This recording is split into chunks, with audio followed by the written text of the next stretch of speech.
Hi, I'm Mike Carroll, a video producer with Procore Technologies, and today I'm here with our new SVP of Product, Wyatt Jenkins. Wyatt, will you please introduce yourself? Hey, I'm Wyatt. I'm the new head of product. I'm coming from, I just moved to Santa Barbara, which is great. I feel super lucky. We moved to Santa Barbara right before things started to fall apart. And so, had it been 2 weeks later, we would have been trying to move in the middle of this chaos. And so, my wife, my daughter, and two dogs, you might be able to see the Chihuahua back there. We're all here in Santa Barbara trying to get used to our new home and figure out where things are. Can you start out by telling me a little bit of your professional background? Where did you work before Procore? And tell me how you ended up choosing to join the Procore team. I can summarize my career into roughly 4 bullet points. Bullet point one, I was an electronic musician and DJ for a long time. I had a record store and record labels, and I DJed all over in nightclubs and raves, and that's a chapter of my life. The next chapter of my life is I was part of the founding team of a company, Beatport.com. Going from being a DJ running a record store and to figure out how to like operate a company of 120 people and offices in Berlin and all over the place. And that was an interesting chapter too. I grew up as a product leader at Shutterstock for the years kind of late 2009 through 2015. That's chapter 3 of my career. And in those years, I got to figure out how to operate at scale, how to manage a portfolio of products.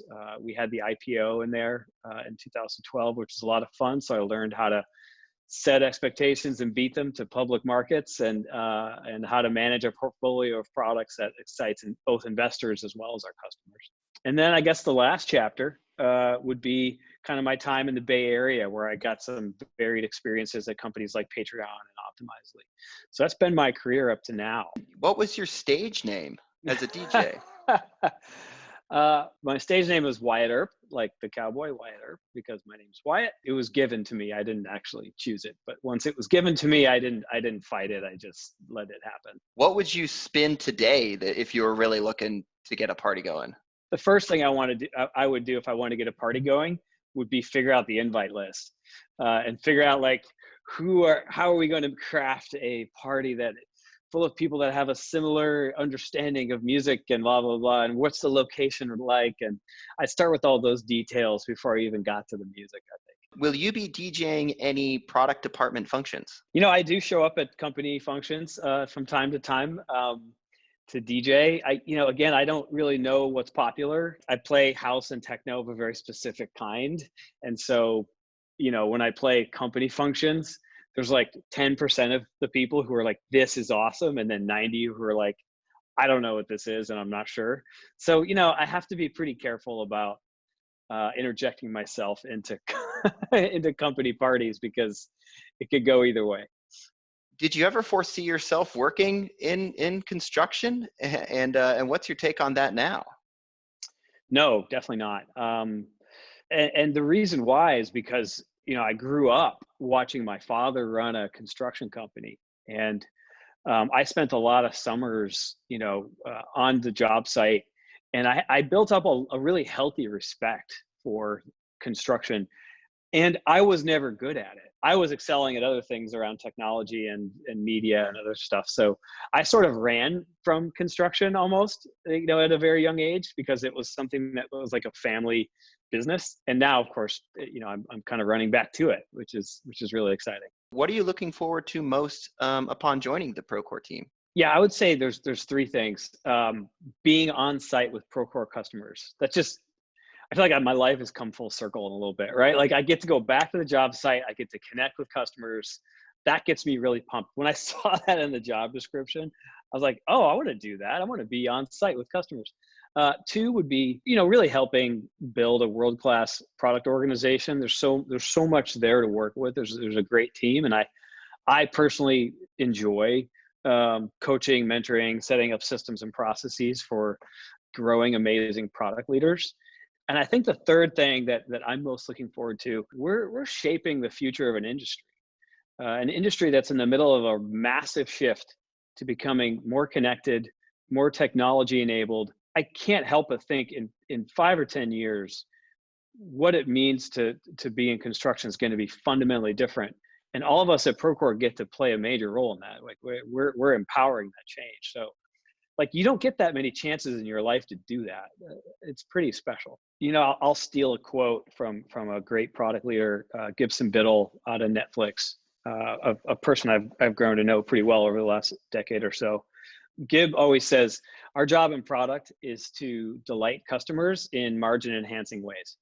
And I think that just nails it. It's pithy, but it means a lot, right? We need to find a way to uncover those magic moments where customers really know that we're thinking about them and do it in a way that works for the business. That quote summarizes how I would strike the balance. Now, talking about platforms specifically, I really believe the leaders of tomorrow need to think about product development in terms of platforms, in terms of network effects, in terms of viral loops. You have to think in terms of 5 and 10x returns on your product development, on ways to leverage technology to get outsized impact. And the way that manifests itself in your product strategy is it's all those little decisions you make in the platform about the rules of engagement. It's those little product decisions that either build or erode trust on a world-class platform.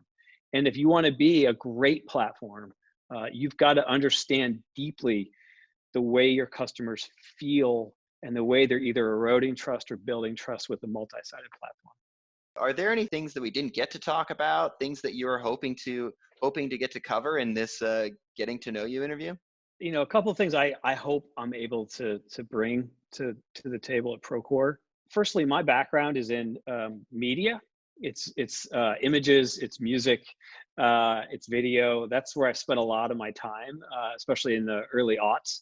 And those industries were ravaged by technology. Like you know, they completely changed in a very short timeline.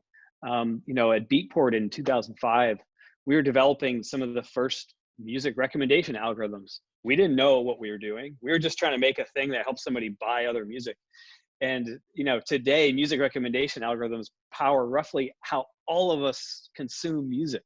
So to think back to that moment of like us just fumbling around in the dark, trying to help somebody find another track, and like where that is today, I feel equipped to be able to help Procore identify those early technologies that are going to really change the business over time.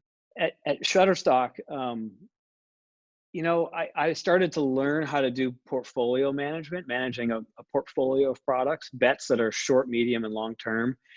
And if there's one thing I can go back in time and change, I wish I had made more long-term bets, more bets that were on that 5 to 7 year horizon. It just, I didn't at that point in my career understand how to really push and make everybody get bought into having maybe 20 or 15% of your portfolio on longer term bets. And it's something I feel better equipped to do today, and something I hope to bring to the table, because, you know, when I just think about some of the products that were built by some of the brilliant engineers and designers at that company that never saw the light of day, or they were like a hackathon project. Now I look at that industry, and what were hackathon projects for us in the very early days are entire companies that are now bigger than Shutterstock.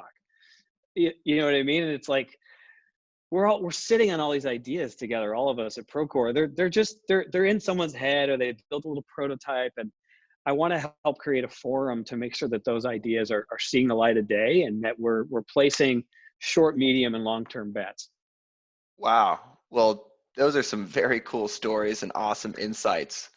We are at the end of our time together. Do you have time for one more bonus question? Yeah, I do.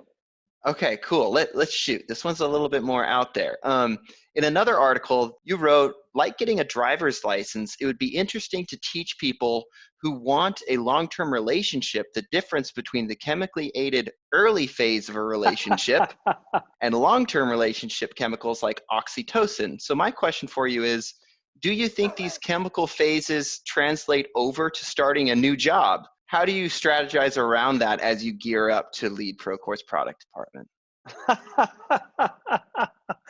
Wow, that is a tough question.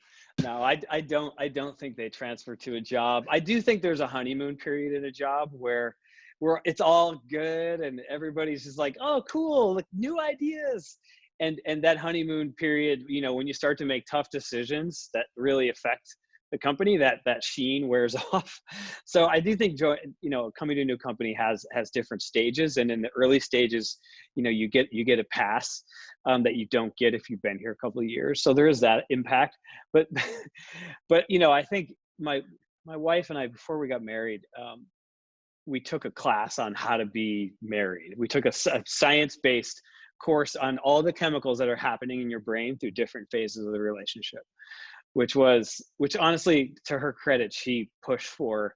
And I was a little like, okay, sure, I'll try it. And I came out of that just pumped, like so excited to like deeply understand like how my brain functions in these different phases of a relationship. And I mean, we're still married, and so and stoked about it. So I think that I think that class paid off. But those early chemicals in a relationship, they are crazy. Like they literally make you kind of like mildly insane for periods of time, and they don't last forever. Those chemicals, they go away and then they never come back. And when they do come back for you, they come back for another human being, which is like a fundamentally weird concept that people don't grok in relationships. You're going to have neurotrophins again at some point, but not for your partner. Which is like a bizarre thing to understand. So yeah, I could really go on a tangent on this stuff, but I'll keep it to myself. Well, thank you for taking that curveball. Well, I've had a great time talking with you. Thank you so much, Wyatt, and I hope you have a great rest of your day. All right, thanks for getting to know me, and I'm so pumped to be here. I feel really lucky for the opportunity. Have a good day.